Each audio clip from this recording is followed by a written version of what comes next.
Hello student, welcome to I science. आज का जो मेरा वीडियो है वो 2024 का है, जेई मेंस का मैथ्स का डीवाईक्यू।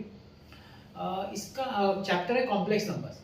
अब ये क्वेश्चन लेने का एक और कारण है मेरा इस वीडियो के लिए। कोई कारण ये है कि ये जो टॉपिक है ना, ये ज्योमेट्रिकल रिप्रेजेंटेशन है ऑफ कॉम्प्लेक्स नंबर का, और एक्चुअली 2024 के सिलेबस में से निकाल दिया था, फिर भी पूछा। अब पूछा है तो कोई लड़ तो नहीं सकता, करना पड़ेगा। इसलिए मैंने चलिए एक सम निकाल, मतलब सिलेबस में दिखाया नहीं, फिर भी क्वेश्चन पूछ लिया, तो यू हैव नो ऑप्शन।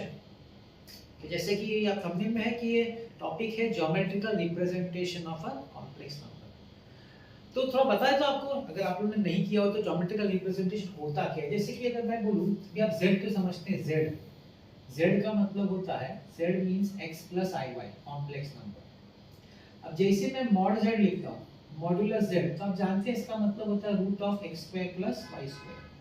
अब ये क्या रिप्रेजेंट करता है, अगर हम अपना कोऑर्डिनेट एक्सिस देखें तो p xy है, तो मॉड z ये डिस्टेंस है, मतलब distance from the origin, this is mod z, ये मॉड z मॉडुलस। तो मॉडुलस z क्या रिप्रेजेंट करता है, किसी भी कॉम्प्लेक्स नंबर का distance of the point. Argand diagram में, जो आर्गन डायग्राम है, आपको पता है x एक्सिस रियल एक्सिस होता है, y एक्सिस इमेजिनरी एक्सिस होता है। तो आर्गन डायग्राम में जो पॉइंट होता है, उसका जो ओरिजिन से जो डिस्टेंस होता है, दैट इज मॉडुलस z। ये इसका ज्योमेट्रिकल रिप्रेजेंटेशन मॉड z का। आगे बढ़ता हूं, अगर मैं मॉड z की जगह लिखूं मॉड z - z1।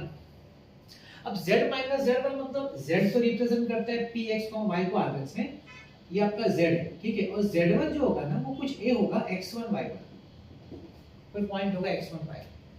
चलिए उसको सब्स्टिट्यूट करके देखते क्या रिप्रेजेंट करेगा। z - z1 मॉडुलस का मतलब है x + iy minus x1 plus iy। so x minus x1 एक ब्रैकेट में real part, y minus y1, इसका मॉडुलस हो जाएगा x minus x1 square plus y minus y1 square. तो देखिए क्या याद आता है आपको, डिस्टेंस फॉर्मूला याद आता है।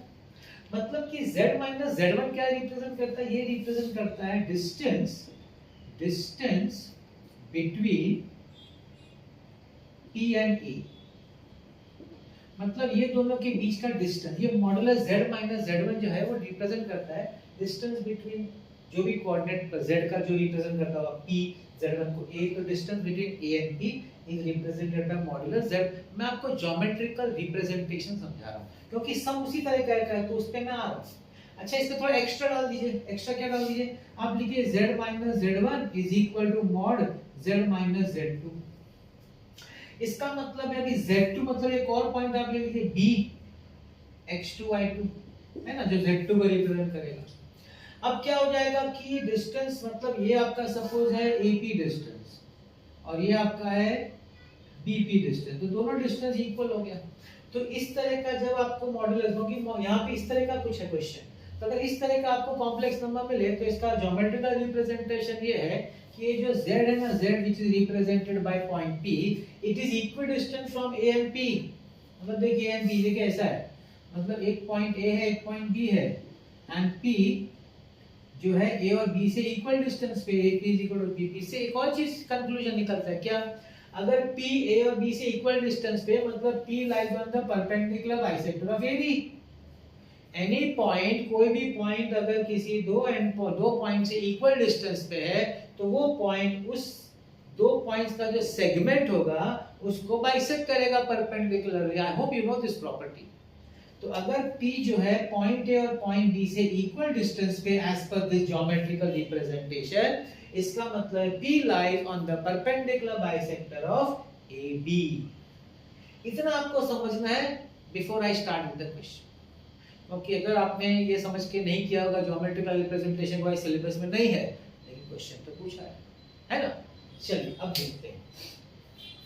तो यहाँ पे क्या दिया है, ध्यान से देखिए, यहाँ पे दिया है z - i = z + i = z - 1।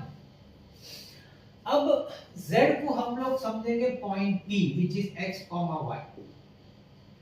अब इसको हम समझेंगे पॉइंट A। अब देखिए इसका कॉम्प्लेक्स नंबर सिर्फ i है, मतलब इसमें रियल पार्ट नहीं है, तो रियल पार्ट 0 है और इमेजिनरी पार्ट 1i है, तो 1 लेंगे। ये तो P है। अच्छा इसको हम पॉइंट बी से रिप्रेजेंट करेंगे, इसमें भी रियल पार्ट नहीं है, इमेजिनरी पार्ट। देखिए प्लस है तो हमको यहाँ पे लिखना पड़ेगा -1, क्योंकि it is z minus z1। तो अगर प्लस हो गया तो आपको ऑपोजिट साइड डालना पड़ेगा। यहाँ पे पॉइंट सी है, अच्छा यहाँ पे रियल पार्ट है, इमेजिनरी नहीं है, तो 1,0।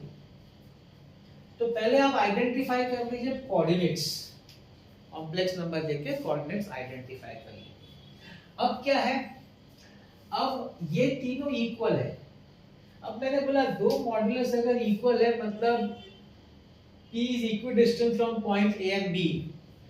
मतलब क्या मतलब होता है, P is equidistant, पहले मैं स्टेटमेंट लिख देता हूं, equidistant from points A B C। इसका तो ये मतलब हुआ पॉइंट P जो है A B C, क्योंकि तीन इक्वल मॉड्यूलस है, तीनों से इक्वल डिस्टेंस। कैसे भी देखिए, अब ये पहला तो क्या बोलेगा, P is equidistant from A and B। फिर दूसरा तीसरा क्या बोलेगा, P is equidistant from B and C। और वही फर्स्ट थर्ड बोलेगा P is equidistant from A and C, मतलब P is equidistant from 3 points। अब वो 3 पॉइंट मैं आपको ग्राफिकली पहले बताता हूँ कहाँ पे है वो तीनों पॉइंट। देखिए ये है 0,1, ये आपका A है 0,1, आपका B 0,-1 कोऑर्डिनेट एक्सिस पे, और आपका C इधर है 1,0। तो ऐसे भी देखा जा सकता है कि अगर मैं इसको ज्वाइन करूं, इसको ज्वाइन करो, ये तो ऑलरेडी ज्वाइन है, तो पहला जो बोल रहा है कि दिस z या पॉइंट P A और B के परपेंडिकुलर बाइसेक्टर को लाई करता है, मतलब इसका परपेंडिकुलर बाइसेक्टर। फिर ये दोनों बोलते हैं BC के परपेंडिकुलर बाइसेक्टर। फिर पहला तीसरा बोलता है कि AC के परपेंडिकुलर बाइसेक्टर। मतलब क्या हो गया मालूम है, सिंपल भाषा में ये ट्रायंगल ABC का परपेंडिकुलर बाइसेक्टर ड्रॉ करना है। और अगर आप बताइए, अगर तीनों साइड्स का अगर आप परपेंडिकुलर बाइसेक्टर किसी भी ट्रायंगल का ड्रॉ करते हैं तो वो कितने पॉइंट पे इंटरसेक्ट करता है, एक ही पॉइंट पे। हम उसका नाम भी देते हैं, उसको हम बोलते हैं सर्कमसेंटर। इसका मतलब है कि ये जो तीन इक्वेशन, ये जो आपको इक्वल टू तीन कंडीशन दिया हुआ है, तीन मॉडुलस दिया हुआ है जो इक्वल है, they are nothing but representing a triangle and a point which is equidistant from the three perpendicular bisectors।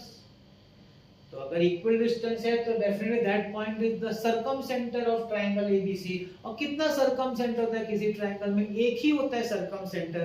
इसका मतलब है इसका ऑप्शन, क्योंकि उन्होंने पूछा NS मतलब कितने एलिमेंट्स हो सकते हैं, भाई एक ही एलिमेंट, एक ही पॉइंट हो सकता है, तो उसका आंसर इज ए ऑप्शन।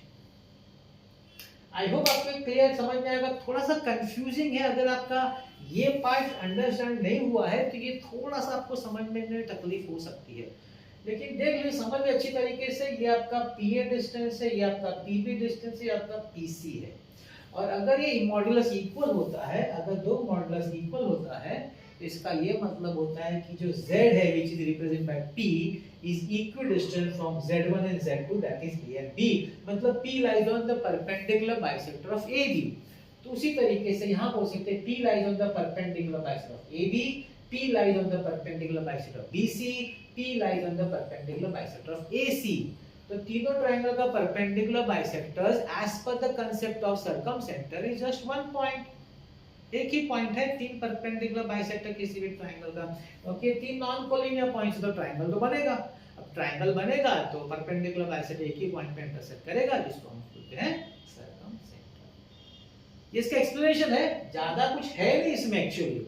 ये तो कोई ओरली भी कर सकता है, ओरली ही कर सकता है इसको देख के, लेकिन ये समझाना इसलिए मेरे को जरूरी था क्योंकि सिलेबस में है ही नहीं, और फिर भी पूछ लिया।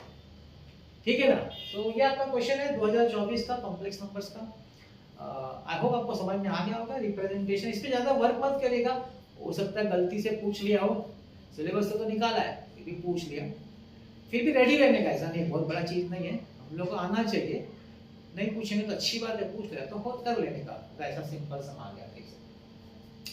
देखिए मेरा प्लेलिस्ट है, मैं सीटी का भी है, जे एडवांस का भी, उसको भी देखिएगा, और एक रेफरेंस, अच्छी से रेफरेंस बुक ले लीजिए, उसको प्रैक्टिस करिए। और पीवाईक्यूज में दे रहा हूं, आप वो भी देख सकते हैं, आपका और अच्छा अपने आप को टेस्ट करने के लिए जो भी आपने चैप्टर्स या टॉपिक्स किए हुए हैं वो पीवाईक्यू मेरा देख के आप उसको समझ सकते हैं कि आपको कांसेप्ट आ रहा है कि नहीं। बस इतना करिए, और फॉर्मूलाज का अच्छा सा एक चैप्टर वाइज फॉर्मूला बना के रखिए, उसको लर्न करते रहिए। इसका फॉर्मूला आपको याद रहना चाहिए। मैथ्स में तो आपको फॉर्मूला लर्न करके रखना पड़ेगा अच्छी तरीके से, जितने फॉर्मूला है, जिससे कि जैसे आपने सम देगा आपको फॉर्मूला अप्लाई करने का आंसर ला देंगे। ज़्यादा डिफिकल्ट नहीं रहेगा अगर आप ये करेंगे। ठीक है, तो देखते रहेगा मेरा वीडियोस। आज का मेरा वीडियो देखने बहुत बहुत धन्यवाद।